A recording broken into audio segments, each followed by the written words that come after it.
Hello, good morning, namaskar, namaste, good evening, good afternoon, whatever it is where you are. Um,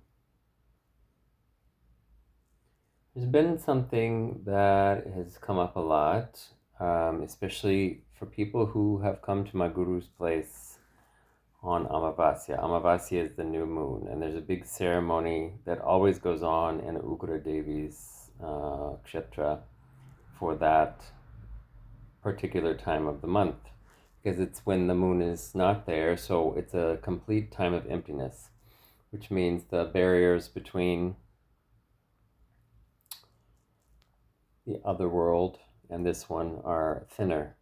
It's also a time when there's nothing in your coffer, so you can create an intention of what you're going to do and build on that intention for the whole time of the month as the moon builds up to a full moon, Purnima. So on Amavasya at our Pratyangara temple near Mysore, we have Teyam. Teyam is an art form that is done in Kerala. There's also Bhutakola or Kola, which is done in Karnataka. It's the same, very similar thing. The people are a certain caste that are raised doing this from the time they're very young. Usually members of your family ahead of you did it. And you also inherit the genetics to be able to do it also. So they'll dress up, they paint their body, they paint their face, they have very elaborate costumes, sometimes not so elaborate, but often elaborate. And they do a ceremony that opens up their channel, allows this god that they're wanting to allow in to come in, inhabit their body, and take them over. And then they kind of bless the area that they're in with their presence. They give blessings to people all night, they do different things, they clear out the bad energy. So they call it something else, but myself, I call it channeling.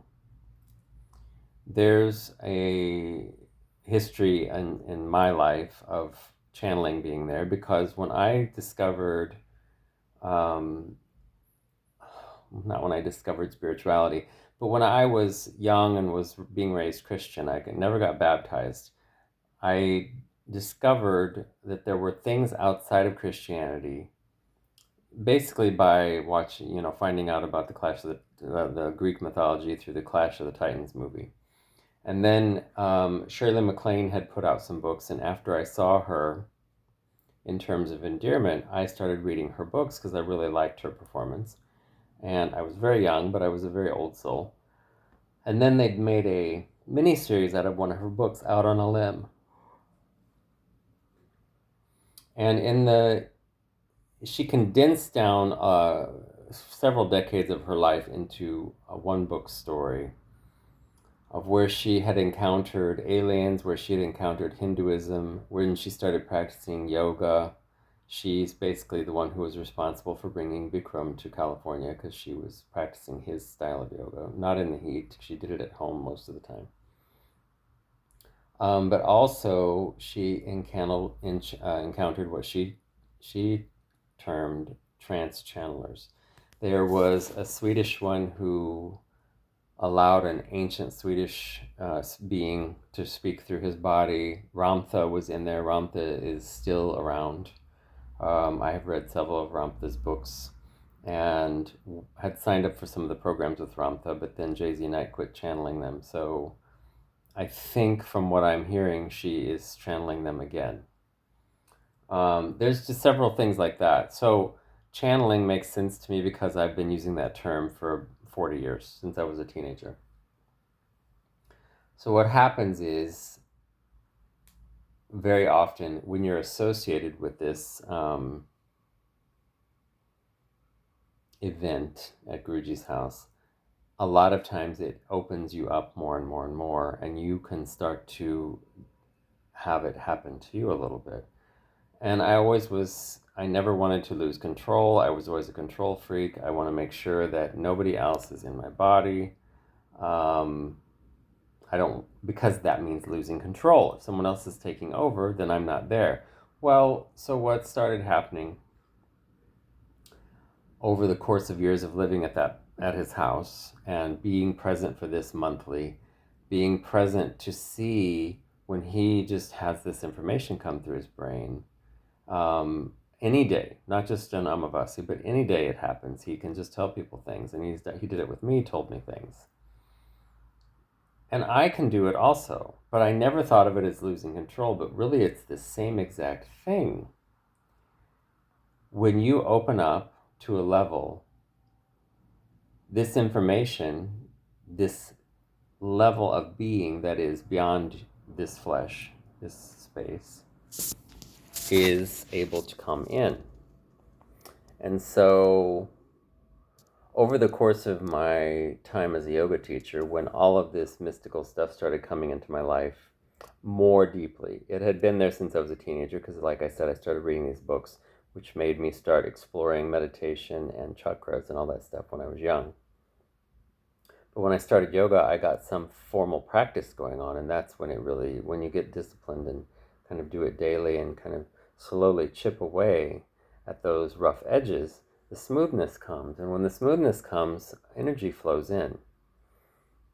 So I would go through days when I was teaching where when I was in the right space, say I had gotten up that morning, I had my practice was really strong, really good, but really intense, but it kind of chipped away some of those layers. Then I was able to have a little extra time, go and get a chai, read, write, and do all this stuff where I was contemplating, which opens me up even more. It doesn't put me more in my head, it opens me up anymore, because it's like when I get the thoughts out of my mind or out of my brain, more space is there. So when I write stuff, it gives me more opportunity to be open. And I would teach a class, and at the beginning of class, I would often talk to the people for a minute. And as they're coming in, I used to talk to them. This is, years ago, before I was teaching like Ashtanga Mysore daily. And when I found out kind of a general consensus of what the room wanted, and say there were 20 to 30 people in the class, sometimes more, sometimes less, I would just let all of that information be there, and then I would just check out, and I would start the class. And I would all of a sudden end the class, and have no recollection of any of the space in the middle. But I had taught a class that was an hour and a half long. I was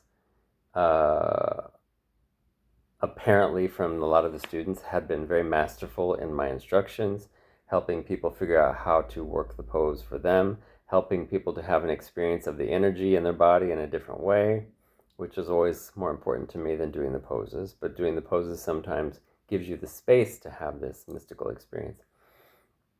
And so even then, and then we're talking like in the early 2000s when I started teaching publicly, was 2002. It started maybe 2005, 6, 7, 8, maybe somewhere around there. So 20, almost 20 years ago. I was channeling in a different way, because the information, the energy was coming through me and pushing that information that was stored in my cells out in a way that made it pretty amazing and mystical and energetic for the whole room of students. But I also got fearful about that stuff, so I would back off and close off and try to keep it at bay, which gave me headaches, and I've had them for years because of that. So the last years, from 2022, I met Guruji in 2019, but 2022 in January is when I finally moved there after COVID. Experiencing these things started opening me up more and more and more. So last year, when I got back to his house, after I was in North India for 3 months, and I came back to his place in October, I guess, of last year, I just thought, I'm just going to stay open this whole time, and I'm going to be here and receive and allow everything to happen. If someone says, let's go do something, I'm going to do it. If Guruji says, you have to do this, I just do it. I just was kind of an open channel. Yes, receive, yes, yes, yes. Not a lot of no. No is a big thing in my life, and no has given me headaches. I always have a lot of pain in my head. My head's huge anyway. It's a very large cranium. But when you say no, you're putting a boundary, and then the energy doesn't get to flow. It kind of gets stifled. And then this pressure comes and you get a headache. And so what started happening is I started noticing I was getting more and more into this phase of feeling this energy expand, like beyond the boundaries of my flesh. So out here and out here and, out wider. And I could start to feel the energy of people around me, the energy of the nature around me. And if I was in a space where that time of the day I was doing my mantra, it got more. But what I really started noticing is as I got closer to dark, it got more intense and more open and more intense.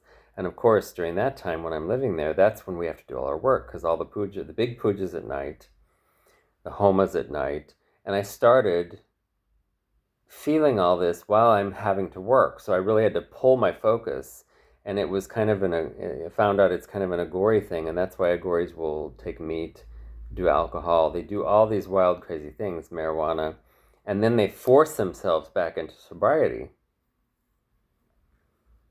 And this was like the next extension of that, where all of this energy was coming through me, and I am trying to allow it to come through me while at the same time pulling my awareness back to a single point and focus. Okay, I have to function. I have to do that thing. And I even told Guruji's son, who I was working with every night, this is happening. So if I am not quite aware or don't hear you sometime, and you need to come up and tap me on the shoulder to get me back here, please do so. And so he was okay with that. And I ended up working it out. But what's funny is now I'm here and there's not much sunlight. There's a little bit of sun, well, not now, but there was, because winter in Germany is much like winter in my hometown, where it was just gray all year, the whole 3 months or 4 months, sometimes longer.